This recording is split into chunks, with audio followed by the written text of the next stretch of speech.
Bienvenue dans ce nouveau numéro de Station Europe où l'on va revenir sur un canular incroyable durant la dernière guerre. Le quotidien Le Soir à Bruxelles était aux mains des Allemands et la Résistance va publier une fausse édition du Soir, une manière de contrer la désinformation de l'occupant. La désinformation en Europe, on en parle avec Daniel Couvreur, journaliste au Soir, et Gwendoline Delbos-Corfield, députée européenne. Voici Station Europe.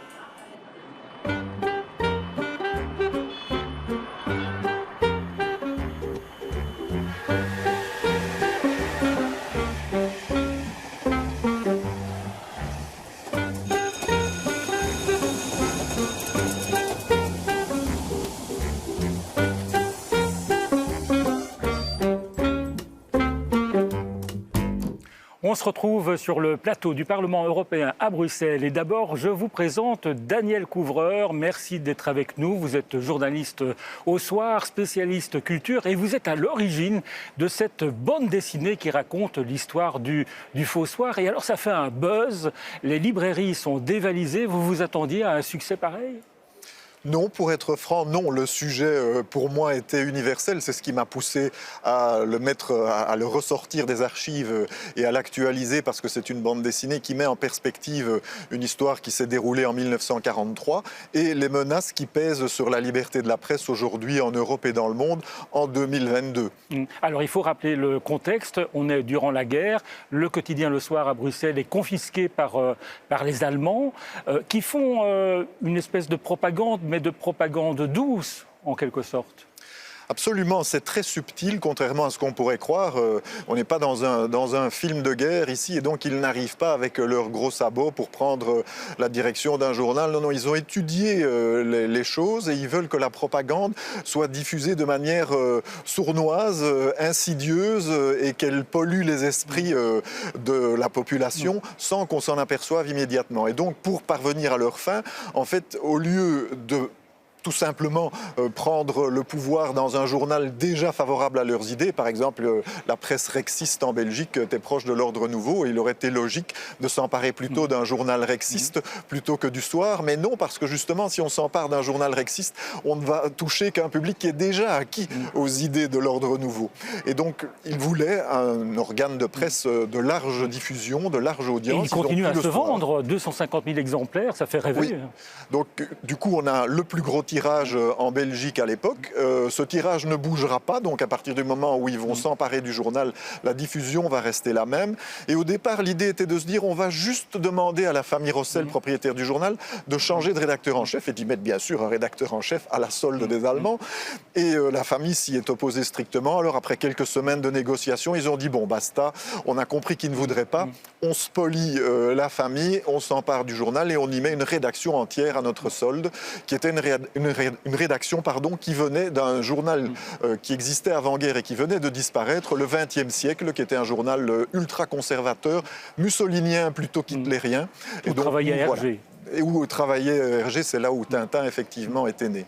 Et alors, la Résistance, le Front de l'Indépendance en l'occurrence, a une idée géniale, c'est de publier un faux Soir, une fausse édition du Soir. C'était quand même extrêmement audacieux. Oui, l'idée ne vient pas immédiatement, donc elle a mûri pendant quelques semaines dans la tête d'un certain Aubryon, et donc qui s'occupait, on va dire, de l'imprimerie des journaux clandestins. Et donc là, il cherchait à faire une action à la fois pacifiste, qui pourrait toucher tout le monde, parce que quand on publie un journal clandestin, ça ne touche que les gens qui font partie du réseau de résistants concernés, évidemment. Et donc, ils voulaient toucher un public plus large, et ils n'ont pas trouvé immédiatement la bonne idée.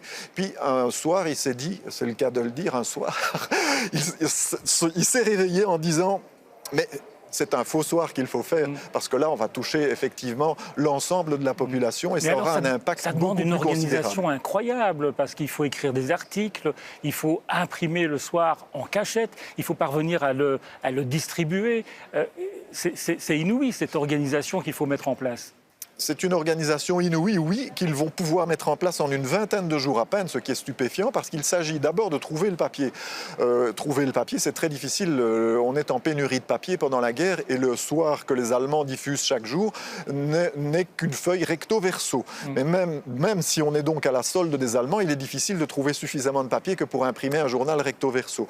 Eux doivent se le procurer sous le manteau, bien entendu. Il faut l'acheter. Donc il fallait réunir une somme qui est de l'ordre de, on va dire, l'équivalent à peu près de 100 000 € aujourd'hui pour acheter ce papier. Puis trouver un imprimeur qui va accepter de prendre le risque et d'imprimer ça la nuit et d'être sûr de son personnel pour ne pas être dénoncé.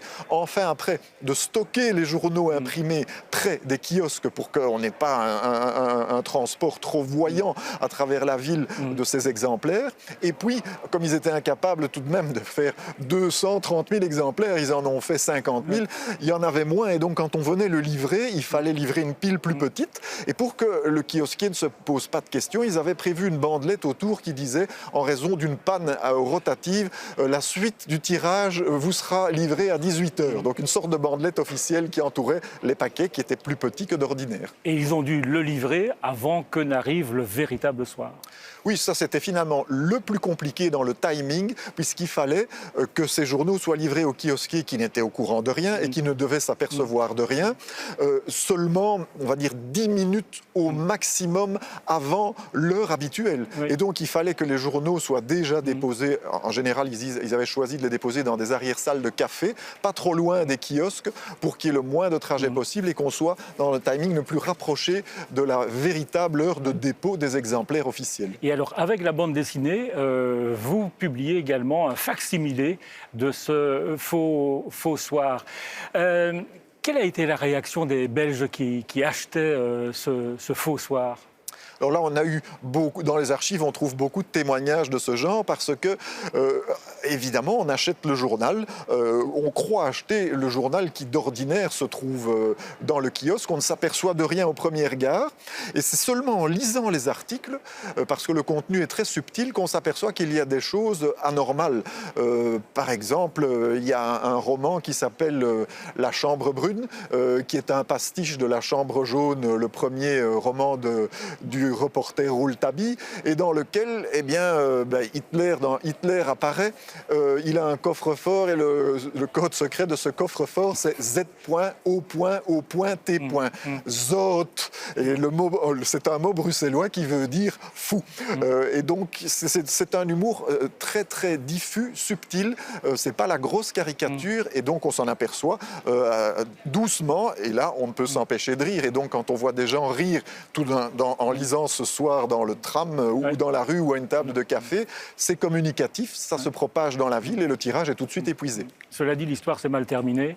Ils ont été pris quelques mois après et beaucoup d'entre eux qui ont participé à cette opération ont été déportés. Alors, plusieurs mois après, parce qu'ils avaient été excessivement prudents, et donc il faut savoir qu'on peut identifier une rotative grâce aux petites marques laissées par les griffes de la machine sur les extrêmes bords du journal. Un peu comme sur les machines à écrire, on la reconnaît, chaque machine a sa frappe, et bien chaque rotative a sa griffe, je le dirais comme ça. Ils avaient donc rogné les bords de chaque exemplaire de journal, mais il y avait eu un tirage d'essai d'une centaine d'exemplaires, dont tout avait normalement dû être détruit, mais quelques-uns n'ont pas été détruits, et après plusieurs mois, les Allemands sont tombés sur un de ces exemplaires. Ils ont pu remonter la chaîne, arrêter, on va dire, une vingtaine de personnes sur la cinquantaine environ qui avaient participé à l'opération. Bon, quelques-uns ont été déportés dans les camps et 5 ont perdu la vie dans les camps, d'autres sont rentrés handicapés. Alors, on va accueillir maintenant Gwendoline Delbos-Corfield. Elle est députée européenne française dans le groupe des Verts. Gwendoline Delbos-Corfield, merci de nous rejoindre. Je vous présente, vous pouvez le saluer de loin, Daniel Couvreur. D'abord, est-ce que vous connaissiez cette histoire du faux soir ? Non, je suis française, je ne suis pas belge. Alors, je suis en Belgique maintenant depuis 2 ans, mais je ne connaissais pas cette histoire. Mais vous êtes grande amatrice de bande dessinée. Mais je suis grande amatrice de bande dessinée. La dévorer. Je l'ai déjà feuilleté et je vais la dévorer mieux ce week-end, oui. Et vous êtes membre d'une commission ici au Parlement européen sur l'ingérence étrangère et sur la désinformation. Bon, cette histoire nous rappelle que la désinformation, ce n'est pas nouveau, hein, mais vous diriez qu'elle ne s'est jamais aussi bien portée qu'aujourd'hui ? Alors, évidemment, les moyens de communication ne sont pas les mêmes non plus et surtout, ils ont une portée différente. C'est-à-dire qu'à l'époque, le soir est très très lu, mais il est lu qu'en Belgique. Aujourd'hui, vous atteignez avec les réseaux sociaux, évidemment, par-delà. Moi, je suis toujours sceptique à mettre des chiffres, comme quand on dit que c'est très terrible, on vit un moment terrible, et on se rappelle qu'il y a des gens qui ont vécu des moments plus terribles. Donc non, par contre, en tous les cas, elle est aujourd'hui en place et on sait mal se défendre. L'exemple le plus difficile et le plus connu, c'est peut-être celui de la Chine, parce que la Russie, on sait un peu plus, oui, ils payent des encarts dans des journaux, oui, ils font des dîners avec des journalistes qu'ils arrivent à convaincre, oui, ils financent des partis politiques dans certains États, notamment la France, c'est connu, etc. Mais la Russie, c'est un peu plus visible quand même. La Chine, il y a par exemple quelque chose qui est moins connu, c'est qu'aujourd'hui, ils investissent énormément dans les universités, donc c'est pas du tout que le monde média journalistique, c'est le monde par exemple des chercheurs, énormément, un monde qui un peu partout est en difficulté, les financements publics sont moins présents et aujourd'hui des chercheurs se laissent séduire à écrire certaines choses et il y a vraiment des volontés, il y a des instituts chinois pratiquement dans tous les États membres aujourd'hui, il y a des investissements massifs dans certains États comme la Hongrie et d'autres et ça c'est un moyen pour eux, donc ça va être très subtil aussi, hein. Ce qu'ils vont faire c'est qu'ils vont dire qu'on ne peut pas parler de génocide pour les Ouïghours évidemment et puis ils ne font pas des politiques, ils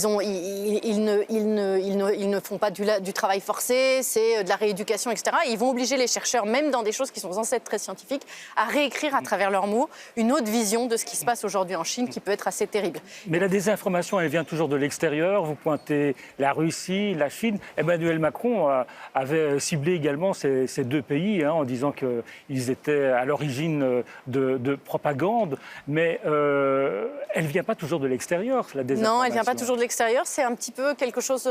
c'est la raison pour laquelle j'ai été dans cette commission. J'avais peur qu'on soit que sur ces aspects-là.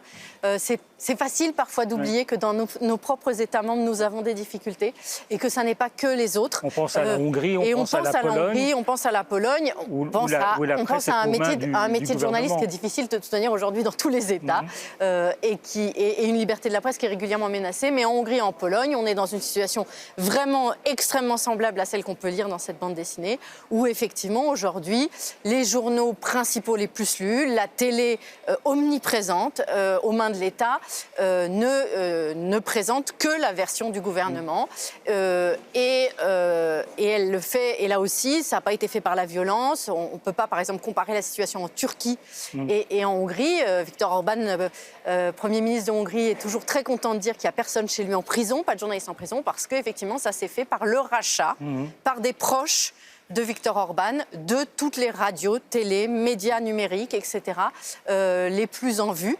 Et les médias indépendants n'ont plus de financement et n'arrivent plus à s'en sortir. Daniel Couvreur, ça vous parle, ce que vient de dire Gwendoline? Énormément, et je ferai deux petites allusions à ça immédiates. C'est que ce livre est né aussi, dans mon esprit, en fait, d'un événement qui s'est passé tout simplement récemment dans notre pays, ici en Belgique.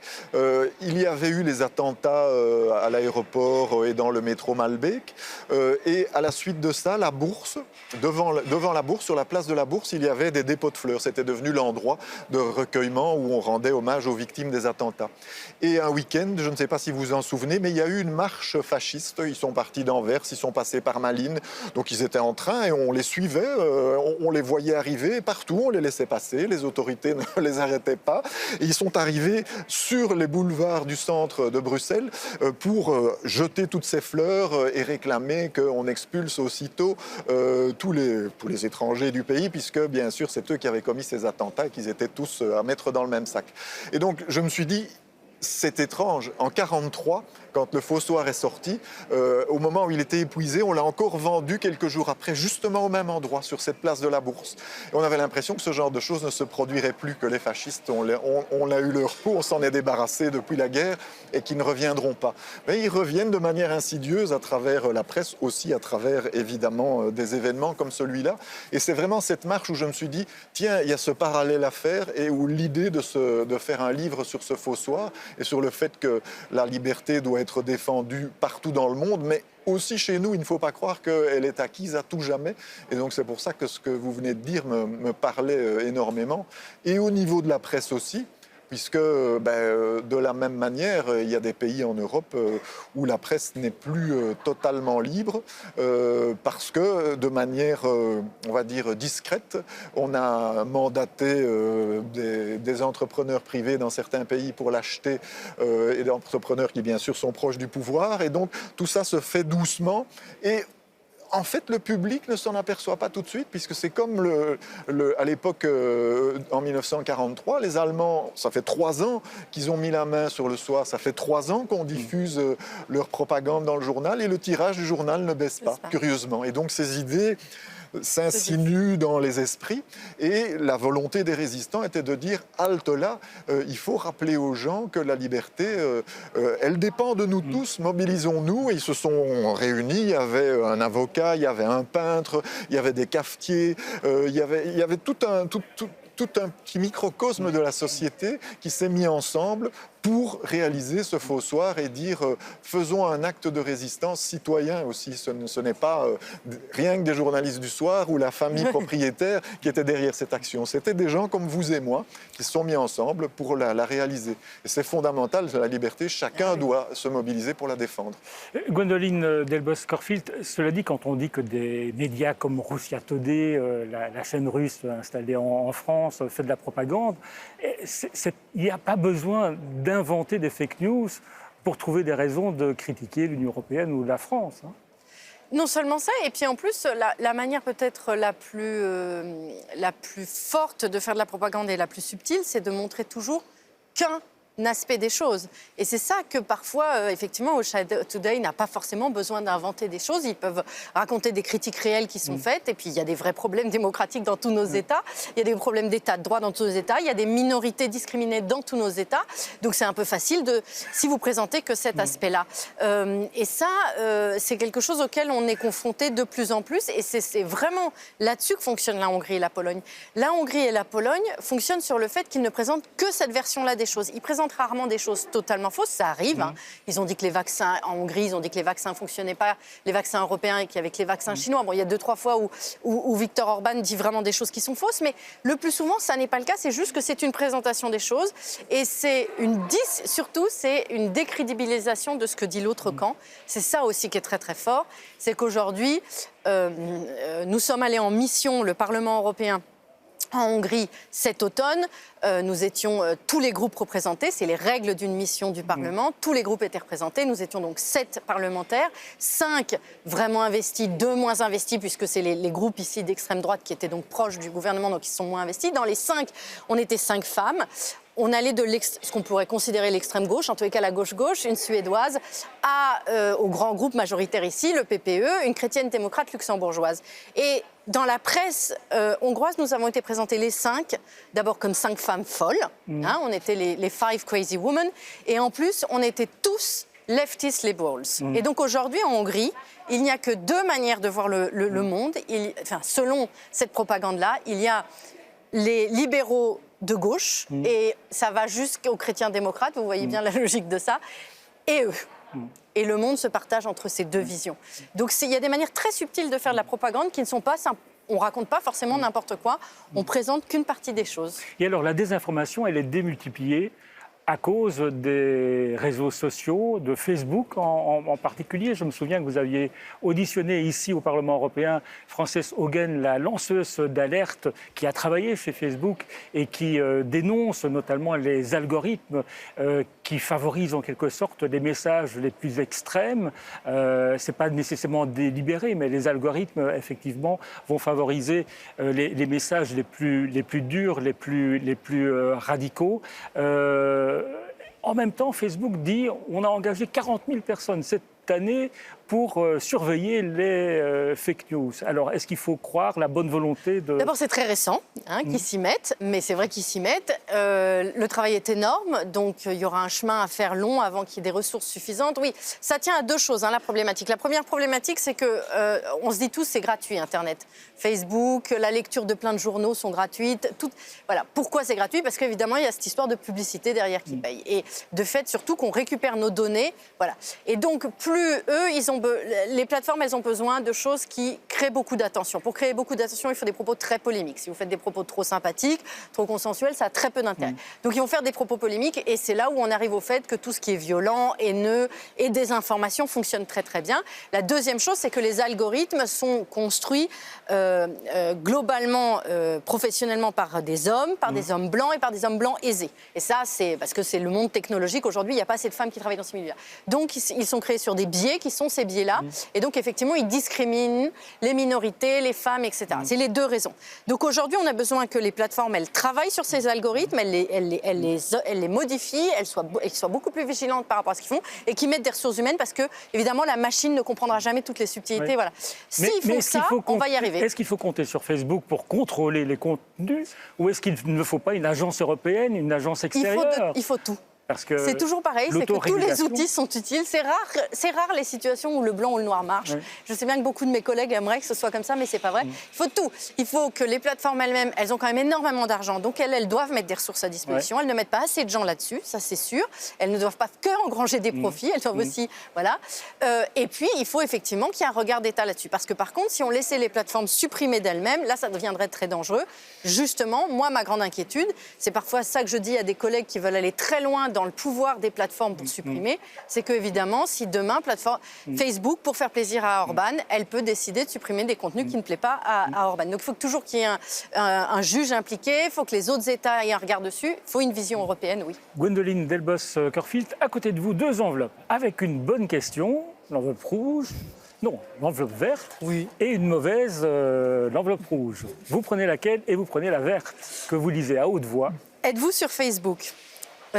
Oui, j'y suis, j'ai envie de dire professionnellement, si on peut considérer qu'être députée européenne... Un petit moment de culpabilité. Non, j'ai aucun moment de culpabilité, je n'ai pas le choix, je ne suis pas très à l'aise. Je suis, depuis que je suis devenue députée européenne, ça n'existait pas avant, je suis sur Twitter, Instagram, Facebook. J'y suis assez peu et ça sera un problème pour me faire réélire parce qu'en réalité, c'est aussi par là aujourd'hui qu'on travaille. Mais c'est aussi des médias qui aujourd'hui vous demandent d'engager votre vie personnelle. On sait que ce qui marche, c'est de montrer des photos de ses enfants, de ce qu'on mange, etc. C'est des choses qui me sont impossibles. Je ne sais pas le faire. Voilà, de ce point de vue-là, je suis très vieille. Je ne suis pas si vieille que ça, mais je suis très vieille époque de la politique. Et du coup, je suis sur ces réseaux. En fait, c'est mes salariés qui alimentent. Et c'est voilà. Donc moi, je communique énormément sur ce que je fais, sur ce que je suis comme dossier, sur voilà les questionnements d'ailleurs que je peux avoir parfois. Et pas sur ma vie personnelle. Et ça ne suffit pas, en fait. En réalité, aujourd'hui, on demande aux journalistes, aux hommes politiques, aux activistes et tout, d'être dans un espèce d'engagement personnel qui, je pense, est aussi un autre niveau de questionnement par rapport à ces machines-là. Bientôt, les élections en France. On doit craindre des influences étrangères au niveau de la communication ? Alors, il y a eu beaucoup de choses qui se sont passées aux dernières élections, justement présidentielles, comme il y a eu pour le Brexit et dans un certain nombre d'autres élections en Allemagne, etc. Donc aujourd'hui, les États sont extrêmement prudents, font très attention à ça. Je pense que non. Je pense que du coup, on se sera un peu immunisé. Après, on n'est pas à l'abri aujourd'hui de 2 choses. C'est la désinformation par les gens au pouvoir eux-mêmes. Ça devient quand même très fréquent. Il y a une espèce de désintérêt de la vérité, désintérêt de l'acuité des choses, désintérêt de la précision qu'on trouve partout et dans tous les partis. Et voilà, je trouve que ça, c'est un peu difficile. Et on n'est pas à l'abri d'autre chose qui est aujourd'hui quand même qu'il y a une attaque personnalisée régulière à l'égard des journalistes. Et ça vient partout. En France, c'est très fort, je trouve. De la part du président lui-même parfois, qui refuse certains journalistes, donne des interviews à d'autres, etc. Et alors, la transparence de l'information, elle tient aussi à fait de ça, c'est que les hommes politiques acceptent de se prêter au jeu, ne fassent pas de choix et ne décrédibilisent pas les journalistes qu'ils ont en face d'eux quand ces gens-là leur posent des questions qui ne leur plaisent pas. Enfin, on n'a pas encore de Trump en Europe. Non, c'est vrai. Et je voulais ajouter une chose. Attention aussi qu'on est tout le temps dépassé par la nouveauté. Et donc, Facebook, Instagram, Twitter, c'est déjà dépassé. Là, vraiment, sérieusement, aujourd'hui, c'est sur TikTok que ça se passe. Et donc, peut-être qu'on observe un peu trop les anciens médias sociaux et pas assez les nouveaux et que c'est de là que viendra le danger. Donc, il y a tout le temps... c'est une matière en mouvance perpétuelle et extrêmement rapide. Alors, Daniel Couvreur, je rappelle le titre de cette BD, Le Faux Soir. Vous êtes à l'initiative, mais vous n'êtes pas seul dans l'équipe. Il y a Denis Lapierre et Christian Durieux. Et puis, il faut saluer quand même Futuropolis, l'éditeur qui a eu le nez fin pour publier cette... Il y a eu un coup de foudre pour le sujet, en fait, oui. Donc, c'est Sébastien Nadig à qui j'ai parlé du projet, mais j'avais parlé du projet sous un angle moderne. Hein. Je lui ai dit, c'est un fait de 1943, mais qui a une résonance formidable dans l'actualité d'aujourd'hui. On ne veut pas faire une BD du passé, on veut faire une BD où le présent et le passé se rencontrent. Et donc, en 1 minute, il a marqué son accord, il a sorti son téléphone portable, il a surfé pour trouver un exemplaire d'origine de ce faussoir aux enchères sur eBay. Il a enchéri, il a gagné l'enchère, il a eu le faussoir chez lui et l'affaire était partie. Ensuite, évidemment, on a réfléchi à un scénariste, un dessinateur. Le scénariste d'abord, qui est Denis Lapierre et qui a aussi été emballé par le sujet et qui vraiment... c'est comme s'il était journaliste au soir, il s'est impliqué là-dedans, mais à fond. Et c'est devenu il adhérait à toutes ces valeurs, il a voulu vraiment les communiquer au public comme s'il travaillait au soir. Et le dessinateur Christian Durieux, qui est bruxellois d'origine, qui vit à Bordeaux depuis plus de 10 ans et qui lui retrouvait l'atmosphère de sa ville et qui était ravi de se promener dans les rues du centre et de voir tous les lieux où ça s'est passé, parce que la plupart de ces lieux existent toujours. On peut donc s'y promener, aller les découvrir. Là où se trouvait l'imprimerie, il y a une école aujourd'hui, le lycée d'Aschbeek, et sur la façade, il y a une plaque commémorative. Ici se trouvait l'imprimerie qui a permis de réaliser le Faussoir pendant la guerre.